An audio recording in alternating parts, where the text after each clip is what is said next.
Salut și bine ați revenit în Teo's Kitchen!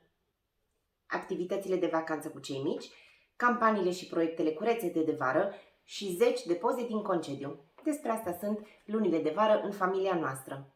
Vă povesteam săptămânile trecute despre noile abonamente HP Instant Ink, care mă ajută să am mereu cerneală în imprimantă. Cartușele îmi sunt livrate la ușă înainte ca cele vechi să se termine și astfel am un foarte mare ajutor.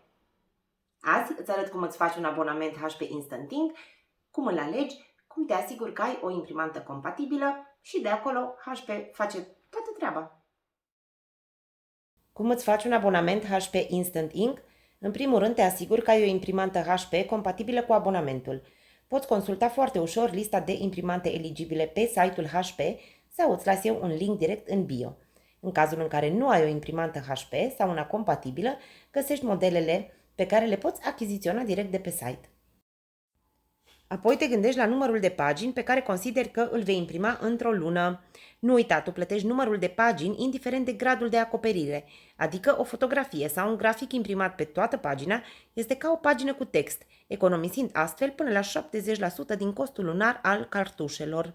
Eu, de exemplu, am ales abonamentul de 300 de pagini la 58,99 lei pe lună și este ideal pentru noi în condițiile în care avem 2 copii cu activități foarte diferite, fișe de desen pentru Luna, fișe de matematică pentru Luca sau cărțile de listat în format PDF, cele pe care le are pe lista de lectură pentru vară, dar și muncim de acasă amândoi și avem o mică afacere de familie pe care o gestionăm de acasă.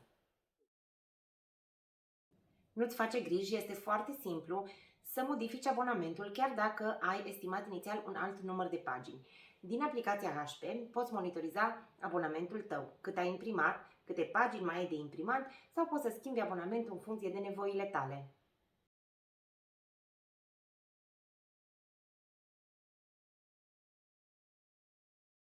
Folosești deja o imprimantă HP sau abia acum descoperi cât e de fain să imprimi acasă, cât și cum vrei tu. Alături de HP te invit să descoperi noile abonamente HP Instant Ink.